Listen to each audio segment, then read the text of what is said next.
સમસ્ત કલ્પવૃક્ષ પરિવારનું આપણી સાત્વિક રેસિપીની આ વિડીયો સિરીઝમાં હાર્દિક સ્વાગત છે.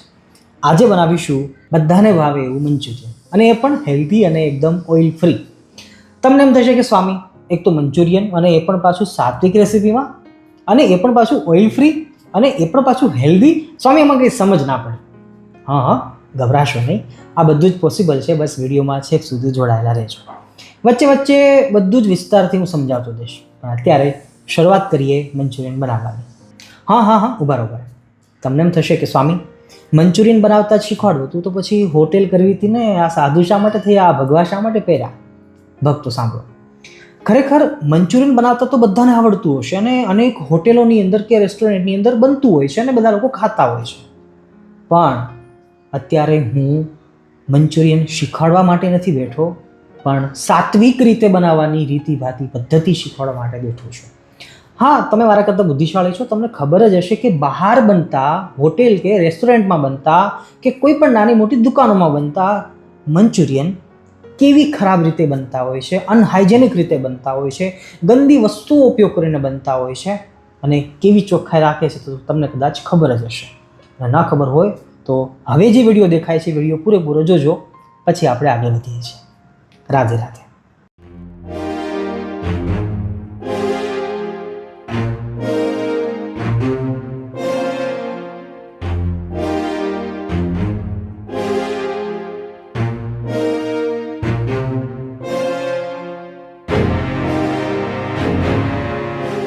ભક્તો, હવે આ રેસીપીનો સૌથી હાર્ડ પાર્ટ એટલે કે કોબી અને ગાજર એને આપણે છીણવાના છે.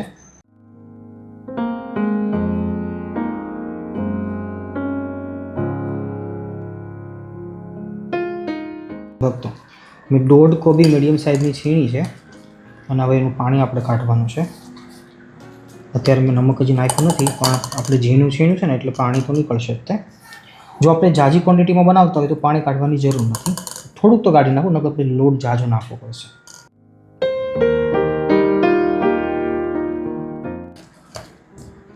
પ્રેસ કરી અને પાણી એનું નિકાલી લઈએ છીએ, જેથી આપણે લોટ વધારે ન નાખવો પડે. આપણે મંચુરિયનના બોલ બનાવવાના છે.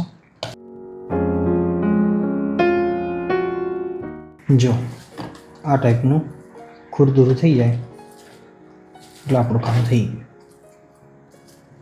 બીજી કોબી છે એને પણ આપણે એવી રીતે પ્રેસ કરીને પાણી કાઢી લઈએ છીએ.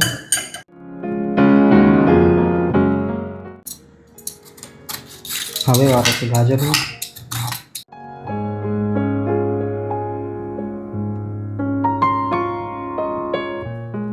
ફાઇનલી આપણું ગાજર છે છીણાઈ ગયું છે, અને હવે એને પ્રેસ કરી એનું પાણી બી કાઢી લઈએ.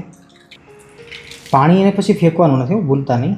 આપણે જ્યારે પાછળથી મંચુરિયનની ગ્રેવી બનાવીએ ને, એ ગ્રેવીની અંદર આ ઉપયોગ થઈ જશે.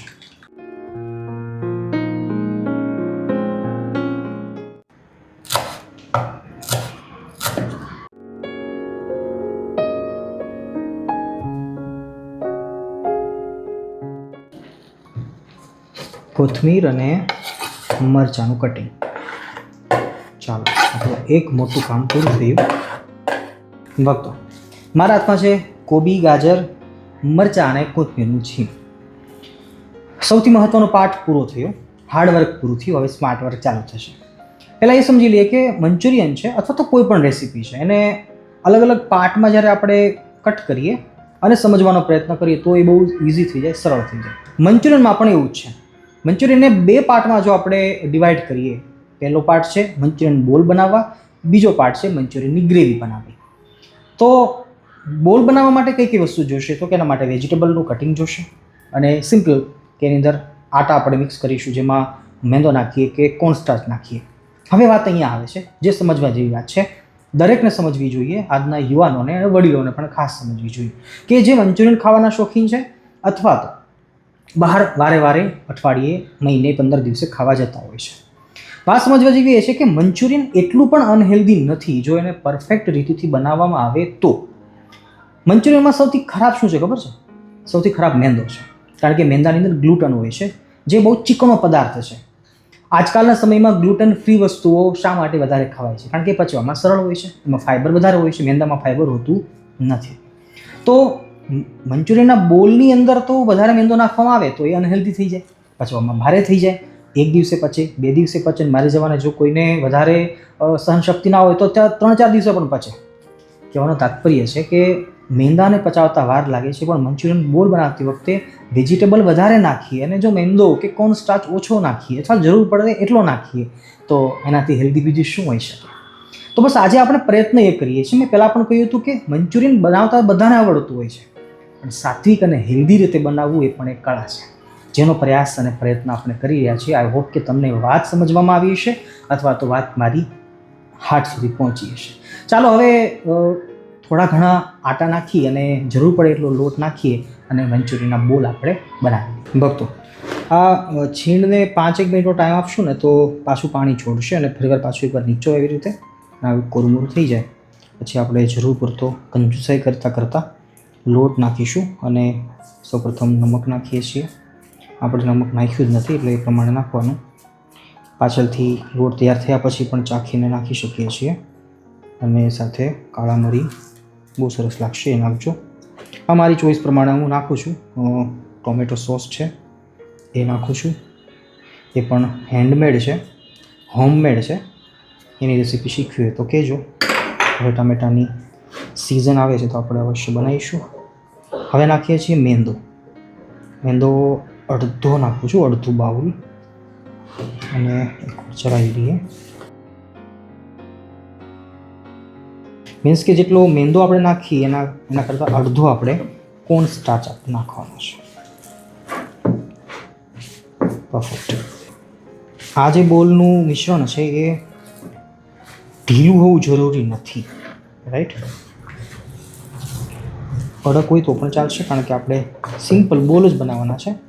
અને બોલને પછી આપણે ફ્રાય તો આજે કરવાનું નથી, કારણ કે 0 ઓઇલ રેસીપી આપણે બનાવી રહ્યા છીએ. તો હવે આપણે કઈ રીતે એને પકાવીએ એ આપણે જોઈએ છીએ, રાઈટ? થોડુંક હજી હું કોર્ન સ્ટાર્ચ નાખું છું. મેંદા કરતાં મને કોર્ન સ્ટાર્ચ વધારે ગમે છે. તમે મેંદો પણ નાખી શકો છો. અને હા, હું એ પણ કહી દઉં કે હું ઓછા બનાવું છું, મંચુરિયન ઓછું બનાવું છું, એટલે તમે તમારી માત્રા જોઈને નાખજો. સિમ્પલ સ્ટીમ કરવા માટે આપણે પ્લેટ લઈ લીધી છે. આછું તેલ લગાવી દઈએ. હવે મંચુરિયન બોલનો મસાલો. હું ગેરંટી આપું છું કે મંચુરિયન બોલ જ બનાવીશ અને તેલ આપણે ઓછું ઉપયોગ કરવાના છે, એટલે ડરશો નહીં. આવી રીતે પણ ટ્રાય કરજો. આ પણ ઓથેન્ટિક જ છે, પણ હેલ્ધી છે. પહેલાં જેવો જ સ્વાદ આવશે એ મારી ગેરંટી છે. ચાલો, એ હો ગયા.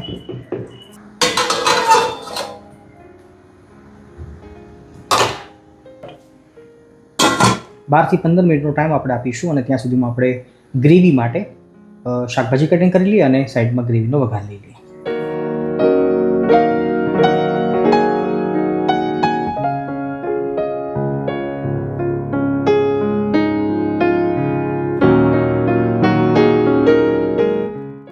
ભક્તો, 10થી 12 મિનિટનો ટાઈમ ગયો છે અને જોઈએ છે તો સ્ટીમ કરવા મૂકેલું જે આપણું આ મિશ્રણ છે મંચુરિયનના બોલ માટેનું, એની સુગંધ સરસ આવવા માંડી છે. ગેસની ફ્લેમ બંધ કરી દઈએ છીએ. હાઈ ગેસની ફ્લેમ પર પકાવેલું અને જોઈએ છીએ તો હવે ઓલમોસ્ટ પાકી ગયું હશે. ચપ્પુ લગાવીને જોઈએ છીએ તો ચપ્પુ એકદમ કોરું ક્લીન આવે છે, જેટ મીન્સ કે પાકી ગયું છે. હવે આપણે એને ઠંડુ થવા દઈએ. આપણે એને ચાહીએ તો ચીરા પણ પાડી શકીએ છીએ સુખડી જેવા, અને નહીંતર પછી થોડુંક ઠરશે પછી હાથમાં લઈ શકાય એવી રીતે હોય તો પછી એના બોલ પણ આપણે બનાવી શકીએ છીએ. જોઈએ છીએ આપણે આગળ શું કરીએ છીએ. ભક્તો, 5 થી 7 મિનિટની અંદર આ ઠરી જશે, ઠંડુ થઈ જશે અને પછી એના કાપા પાડી ચાહો તો ચોસલા પણ રાખી શકો છો અને આવી રીતે ગોળીઓ બનાવવી હોય તો પછી હાથથી આવી રીતે પ્રેસ કરતા જઈશું.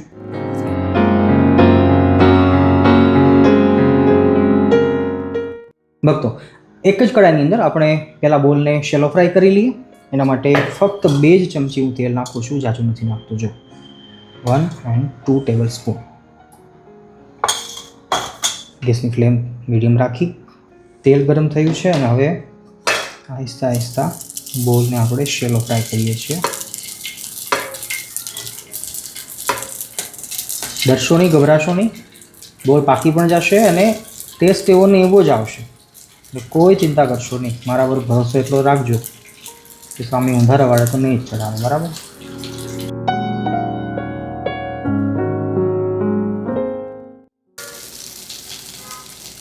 ગેસની ફ્લેમ ફૂલ રાખી, ચાઇનીઝ વસ્તુ બનતી હોય ને એમાં ગેસની ફ્લેમ હાઈ રાખતા હોય છે લોકો. જો કેટલા સરસ ચમકે છે બોલ. 1 થી 1.5 મિનિટ સુધી પકાવી લઈએ. થોડી ડિઝાઇન ઉપર પડી જાય પછી આપણે કાઢી લઈએ. ભક્તો, સરસ ડિઝાઇન પડી ગઈ છે અને હવે બોલ કાઢી લઈએ. આ જ કડાઈમાં આપણે ગ્રેવી બનાવી લઈએ. ભક્તો, હવે આપણે સૌથી છેલ્લા સ્ટેપ ઉપર અને સૌથી મહત્ત્વના સ્ટેપ ઉપર પહોંચ્યા છીએ. ગ્રેવી બનાવવા માટે આપણે શાકભાજી કટિંગ કરી લીધું છે. એ ઉપરાંત જોઈએ તો 4-5 વસ્તુને સમજવાની જરૂર છે. ઓબ્વિયસલી આપણે ચાઇનીઝ વસ્તુ બનાવી રહ્યા છીએ તો પછી ચાઇનીઝ જે ટેસ્ટ હોય એને લેવા માટે જે આ 4-5 વસ્તુ ઉપયોગ થાય છે, જેમાં સોયા સોસ છે, ચીલી સોસ માટે આપણે આ મરચાં પરાળા હતા, હવે એને ગ્રાઇન્ડ કરી લઈશું એટલે ચીલી સોસ તૈયાર થઈ જશે. ટોમેટો સોસ છે, આપણું ઘરે બનાવેલો છે. ઉપરાંત વિનેગર છે ખટાશ માટે, અને આ સ્લરી બનાવવા માટે કોર્નફ્લોર છે. તો કહેવાનું તાત્પર્ય છે કે એ અનરિપ્લેસેબલ છે, મતલબ કે એની જગ્યાએ બીજી કોઈ વસ્તુ નાખીએ તો પછી એવો ચાઇનીઝ જેવો ટેસ્ટ ન આવે, એટલે એ વસ્તુ નાખવી જરૂરી છે. અને બીજી સૌથી મહત્ત્વની વાત કરું કે સોયા સોસ હોય કે પછી ચીલી સોસ હોય, બોટલ જ્યારે બહારથી લાવો છો ત્યારે એની ઉપર વાંચી લેવું જોઈએ કે ઇન્ગ્રીડિયન્ટ અંદર કેટલા કેટલા નાખેલા છે. જો આપણને એમ લાગે કે લસણ કે ડુંગળી કે એની કોઈ પેસ્ટ અંદર નાખતા હોય તો આપણે ન લેવી જોઈએ. બાકી સોયા સોસ છે એ એમાં બીજી કોઈ વસ્તુ નાખતા નથી હોતા. ભક્તો, 2 થી 3 ચમચી તેલ હું લઉં છું, ઓછું પણ લઈ શકો છો. ચાઇનીઝ વસ્તુ બને છે એટલે રાઈ જીરોનો ઉપયોગ આપણે નહીં કરીએ. હિન્દુસ્તાની વસ્તુઓ તો આપણે નાખી શકીએ, પણ તેલ ગરમ થાય તરત આપણે મરચાં, સુધી આપણે ગાજર નાખી દઈશું.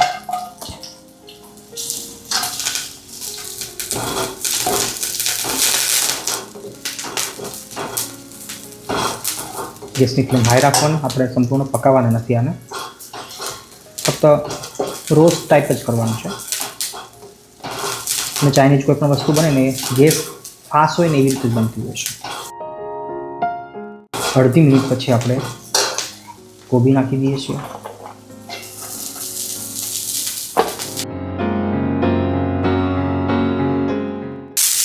એક મિનિટ પછી ટામેટાં નાખી દઈએ છીએ.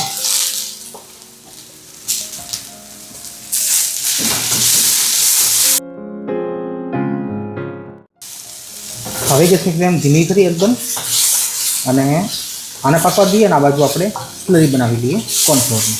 અને એ પણ ભૂલશો નહીં, આપણી પાસે જે શરૂઆતમાં કાઢેલું કોબી અને ગાજરનું જે પાણી હતું એમાં જ આપણે સ્લરી બનાવી લઈશું કોર્ન સ્ટાર્ચનું. ફરીવાર અડધી મિનિટ ગઈ હશે અને હવે સૌ પ્રથમ નાખી દઈશું આપણું ચીલી સોસ. વાહ, શું ચાઇનીઝની સ્મેલ આવી રહી છે! ઠાકોરજીને બહુ ભાવશે. હવે નાખી દઈશું ટોમેટો સોસ. એ પણ છેલ્લે આવશે સોયા સોસ. મેં બધું અડધી ચમચી લીધું છે કારણ કે ક્વોન્ટિટી ઓછી છે. તમે એ પ્રમાણે લેજો જે પ્રમાણે બનાવતા હો. હું ફક્ત તમને સિસ્ટમ સમજાવી રહ્યો છું, અને જો કોપી ટુ કોપી આવી રીતે કરતા હો તો મને વાંધો નથી, તો પણ સારું જ બનશે. હવે નાખીએ છીએ કોર્ન સ્ટાર્ચની સ્લરી. અડધી મિનિટ પાકશે એટલે થઈ જશે ઘાટું, અને પછી નાખી દઈશું વિનેગર. હા, આના પૂરતું નમક નાખવું હોય તો નાખી શકો છો. ફક્ત વેજીટેબલ પૂરતું જ હું નમક નાખું છું. જુઓ, સ્લરી મંડી થવા ઘાટી થવા, કોર્ન સ્ટાર્ચને ફક્ત વાર નથી લાગતી. As simple as that.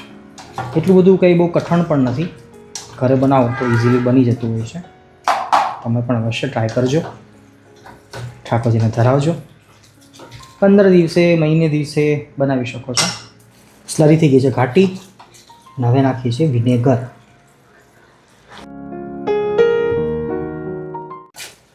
સ્લરીને થોડીક આપણે પતલી કરવા માટે, ગ્રેવીને પતલી કરવા માટે થોડુંક પાણી નાખીએ છીએ. પાણી ઉકળી જશે પછી આપણે આપણા બાઉલ્સ નાખી દઈશું. ચાલો ત્યારે ગ્રેવી ઉકળી ગઈ છે લાસ્ટ ટાઈમ. અને હવે આ નાખી દઈએ બોલ. સારી રીતે ચલાવી લો.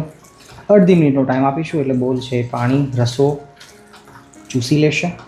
આપણું મંચુરિયન, સાત્વિક મંચુરિયન બનીને તૈયાર છે. મને ભરોસો છે કે ટેસ્ટ પહેલાં જેવો જ આવશે, કોઈ ફેર હોતો નથી. અને ઇનફેક્ટ ટેસ્ટ પ્રોપર મંચુરિયનનો આવશે, કારણ કે આમાં લસણ, પ્યાજ, ડુંગળી, લીલી ડુંગળી એવું કશું આપણે નાખ્યું નથી. છેલ્લે નાખી દઈએ છીએ આપણા સૌની ફેવરિટ કોથમીર.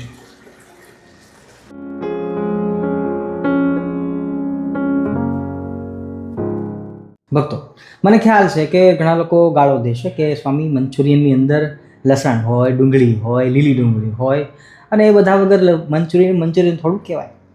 પણ આઈ ડોન્ટ કેર, ગાળો દો કંઈ વાંધો નહીં. પણ મારું એકવાર માનો, મંચુરિયન આ રીતે બનાવજો. દેટ મીન્સ કે એમાં લસણ, એની પેસ્ટ કે ડુંગળી કે લીલી ડુંગળી કે એવું કશું ન નાખશો. સિમ્પલ સાદી રીતે કોબીજ, ગાજર, થોડો ઘણો મેંદો, એનો ટેસ્ટ જો લેવો હોય, પ્યોર અને પ્રોપર મંચુરિયનનો ટેસ્ટ લેવો હોય તો આ બધું વર્જિત અને આ બધું ન નાખી અને જો બનાવીને ખાશો તો મારા ખ્યાલથી તમને વધારે ગમશે. એકવાર તો ચોક્કસ બનાવજો, પછી ગાળો દેવાની છૂટ છે.